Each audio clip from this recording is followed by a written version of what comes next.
This is your news source evening bulletin for today, Friday, the 16th day of February in the year 2024. I'm Gordon Mosley reporting. Now here's what we're tracking tonight. The ongoing strike action by teachers across the country will continue for a third week from next Monday.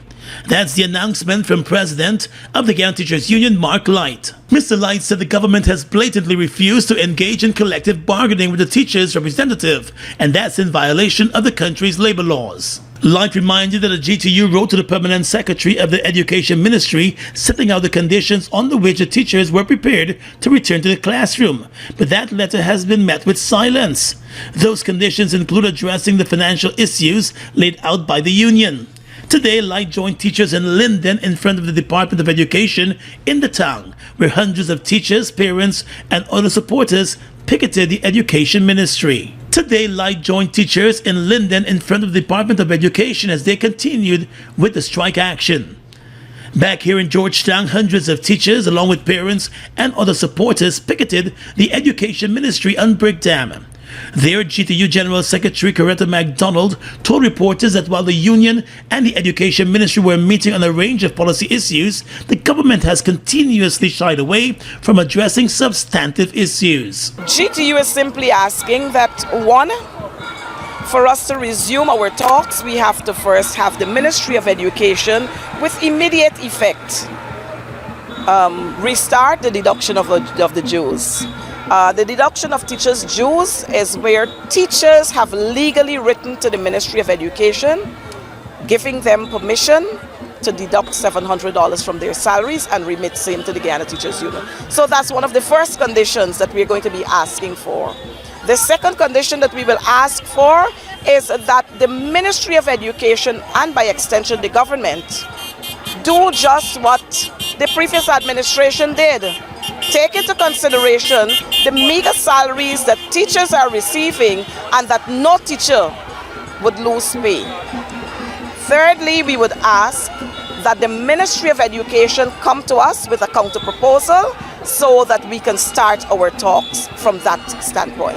The Guyana Teachers Union is pushing for an across-the-board increase in salaries for teachers as part of a multi-year agreement. Teacher at the Mackenzie High School, Vanessa Kissoon, said government's non-response to the issues facing teachers is a sign of disrespect. We're not asking for much, and all we're asking for is collective bargaining. Just come to the table, have a discussion, let's have a conversation, but not with who you choose. We would like you to speak to the representatives, the Guyana Teachers Union representatives. On Thursday, Vice President Bara Jagdeo indicated that the government would resort to online classes if the strike action should continue to minimize learning loss. But Ms. Kissoon made it clear that teachers will not be offering their services in any form until their concerns are addressed. We ain't doing no classes. At least we're not doing any classes. We ain't online, we ain't offline, we ain't in classroom, we ain't around the line, we ain't on no line. We outside. Kissoon said back in 2018, while President Irfan Ali was serving in the opposition, he was supportive of the strike action then by teachers. She said a few years later, his position has changed now that he is in government. More news coming up in just a moment.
22nd, we're heading to the biggest wet fete of MASH, Splashamani 2024 at the Guyana National Stadium. Nuff water, pulse, nuff soca. The night before the holiday, soca star Problem Child.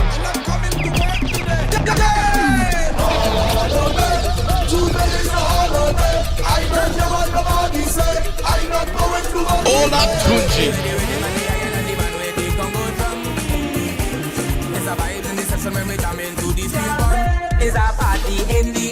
Splashamani, the official wet fete of MASH 2024. Problem Child, Olatunji, and more to be added. Come, let's soak you down in water and soca. Early bird tickets $3,000. Brought to you by Hits and Jams Entertainment.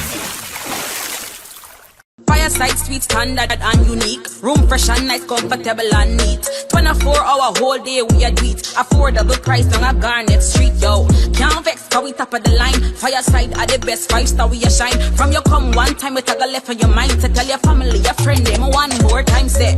Best service a Fireside Suite. Safety ensured on a Fireside Suite. Price them cheap on a Fireside Suite. Come enjoy your stay on a Fireside Suite. Fireside Suite located at 154 Garnet Street, KT. For bookings and reservation, call contact number 623-3473. It's one of your biggest goals, getting your own home, where memories are made, where happiness lives. You may feel that home ownership or renovation is beyond your reach, but we at Republic want you to know that there's always a way. Ask us about our suite of mortgages. Let's help make your housing wishes come true. Or advise on how the equity in your existing home can finance other dreams and goals. Call or go online to learn more.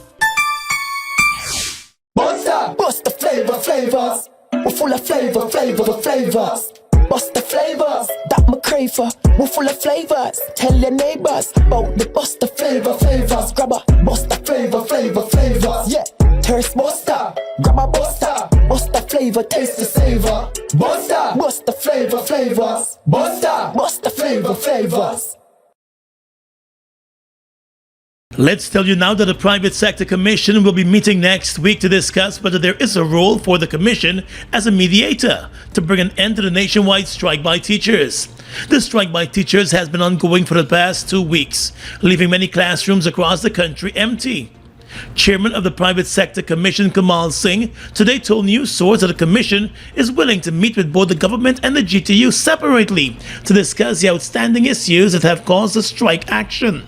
He told News Source this afternoon that the PSC would first meet to discuss and determine a way forward and any possible role that it could play. The private sector will be meeting sometime next week to discuss the matter, and after that we're going to be able to state our position where we are at the moment. Asked about the impact that the 2-week strike has had on the private sector, the PSC chairman insisted that the Commission should meet first before the Commission makes any other pronouncements on the issue.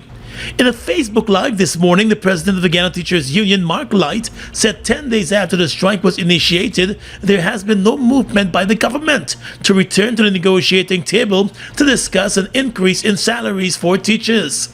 Last Friday, the union wrote the government through the Ministry of Education, laying down the grounds for resumption of work, but to no avail. Light said the government must now formally reach out to the union to initiate talks, and its failure to do so could see a continuation of the strike action. Noting that the strike is impacting all sectors of the population, including the private sector, Mr. Light called on the PSC to intervene. The private sector is vocal in a lot of areas. It is time the chair of the private sector engage government to let good sense prevail and treat with this important matter. The GTU president said the strike is not only affecting teachers, but students and parents, as well as the private sector and the transportation sector, are all feeling the impact.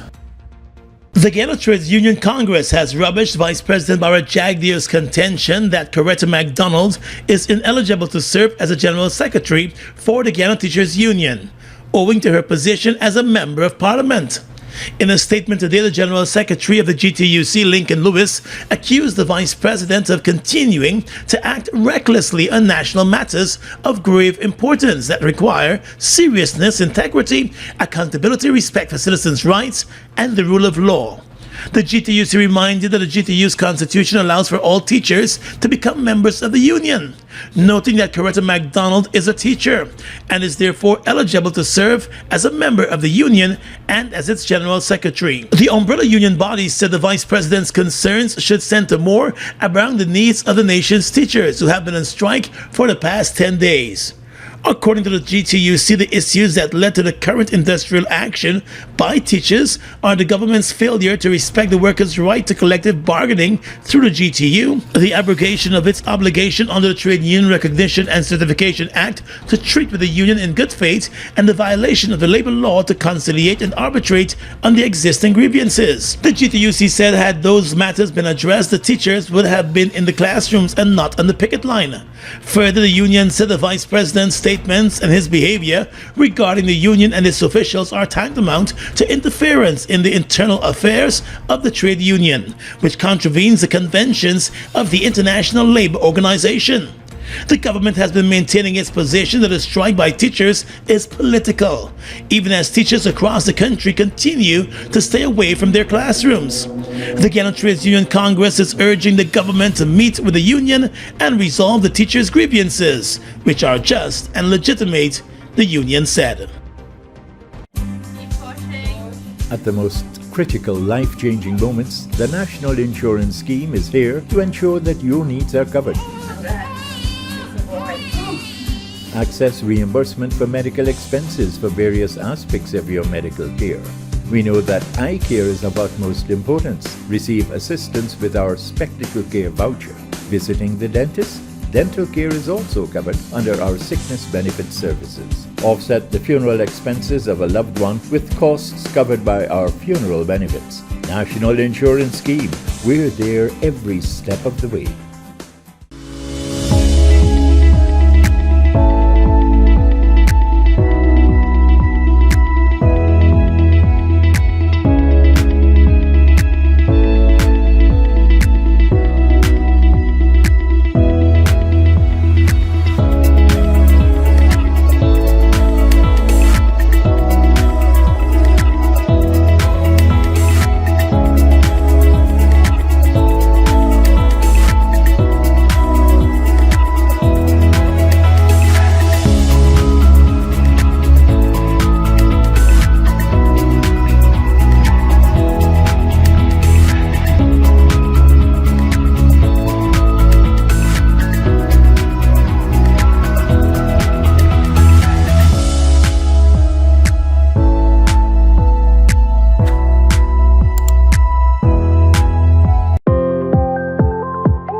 Look at the breathtaking beauty of the Essequibo, from its pristine rivers to its abundant resources.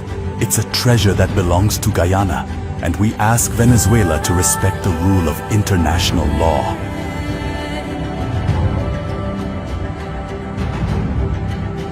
Our commitment to this land is not just about ownership. It's about preserving its beauty and resources for our people and future generations. The controversy between Guyana and Venezuela was settled internationally as full, perfect and final in 1899. Essequibo belongs to Guyana.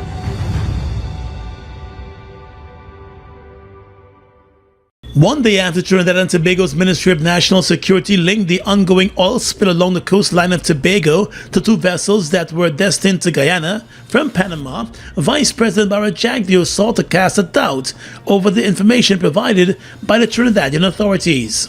I don't know about that. First, they didn't know anything about it. They were trying to find out from us whether the vessels came to Guyana. So I'm not sure. But even if they're destined for Guyana, any vessel from any part of the world destined for Guyana could topple over, could sink, and then create problems anywhere in the world. So would we stop vessels coming from Guyana? Mr. Jagdeo made it clear, however, that the state of Guyana cannot be held accountable for a spill that was caused by a private vessel. He said the country, however, will assist if it has the capacity to do so. In a statement on Wednesday, the Ministry of National Security in Trinidad and Tobago said the vessels, a tug and a barge, were on their way to Guyana from Panama when they capsized. The authorities in Trinidad and Tobago have been able to identify the tugboat as Solo Creed and the barge Gulfstream. However, they have not been able to locate the owners. Today, the Alliance for Change, which has dispatched its General Secretary to Trinidad and Tobago to monitor the situation, said the answers the Trinidadian authorities may be looking for could be right here in Guyana. Leader of the AFC, Kemaraj Ramjatan, said the Maritime Administration Department and the Guyana Coast Guard should have a manifest of all vessels that will be coming to Guyana, even before they arrive. Describing it as a travesty, Mr. Ramjatan said it is baffling that more than a week after the vessel capsized, resulting in the spill, the owners cannot be identified. 8 days ago, we seem to still be in suspense. Someone seems not to want to share the information. And generally, before a boat lands in Guyana, they generally will forward that a boat and a barge is coming in with whatever cargo or passengers and things like that. And they were supposed to make it within a 2 days period. So they should have something in Guyana here, or give a good explanation why Guyana hasn't gotten it. And weighing in on the matter, AFC executive David Patterson said if indeed the vessel was bringing crude oil into Guyana, then the importers would first need a license from the Guyana Energy Agency. Also highlight that there are very few companies that would use, if it's bunker C, bunker C oil, namely GPL, heavy fuel oil. GPL is one off the top of my head. I'm not sure whoever, because the other large producers generally use diesel, which is and Bosai, which is the second largest, they use diesel because obviously I can recall that. So the users of bunker C or whatever HFO in Guyana is a very, very small group. So all you have to do is simply go to the 2 or 3 agencies that use heavy fuel oil, and you'll be able to trace the source. Meanwhile, in Trinidad and Tobago, the Coast Guard there is collaborating with other local and regional authorities, including CARICOM and the Guyana Coast Guard. Local telecommunications giant GTT has signed a partnership agreement with Guyanese cricketer Shamar Joseph.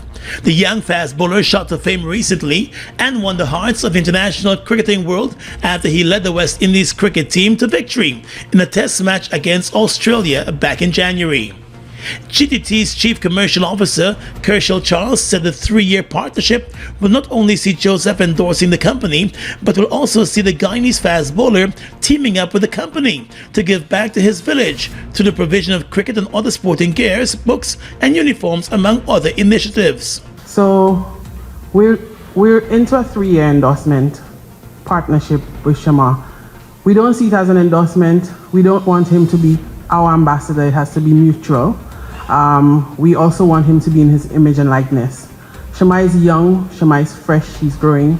A lot of what Shamar says he wants to do is inspire the youth, and our role is to help him do that. Charles said as part of GTT's commitment to supporting the growth and development of communities across the country, the company has also taken steps to enhance connectivity in the Barakara village, inclusive of providing internet service to Joseph's family home and the community center in the village. This is just the beginning of what we have planned for the journey ahead. Throughout the year, our customers can expect more exciting news from us, where we continue to push the boundaries of innovation and excellence. And GTT's Deputy Chief Executive Officer Richard Stanton said the company has made massive improvements in the quality of service. He said already the company has made good on its commitment to raise its fiber speeds at no extra cost to customers, a move that will lead to greater innovation and strengthen communities. We're also very happy to have Shamar on the team And as Kishel said, we will be working closely with him and his community.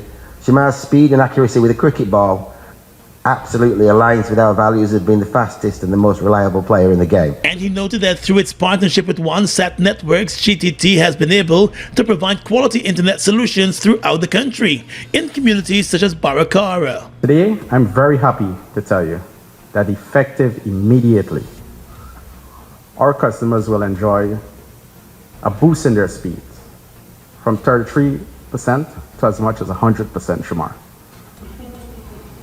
And the great news about this, no extra cost. In response, Joseph, who was accompanied by his legal team led by Dr. Dexter Todd, said he has been a long supporter of the communications giant and is pleased to be representing the company. GTT's commercial director, Home Solutions and Fixed Networks, George Scott, said almost 8 years ago, GTT introduced fiber to Guyana, committing at the time to providing 75% of the country with high-speed internet by the end of 2025. He said by mid-last year, 158,000 households had access to GTT's fiber services.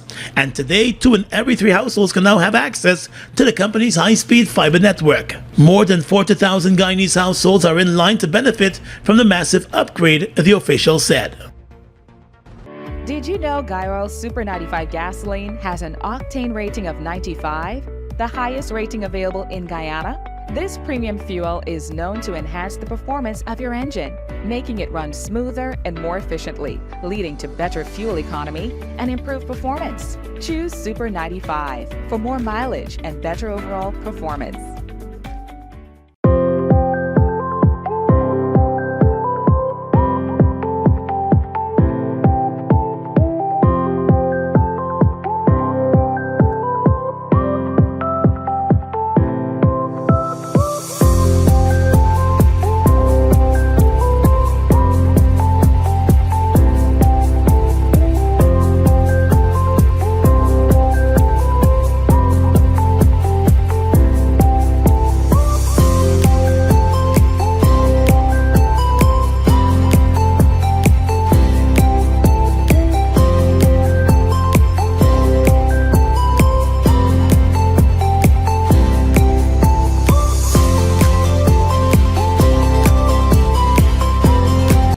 It's one of your biggest goals, getting your own home, where memories are made, where happiness lives.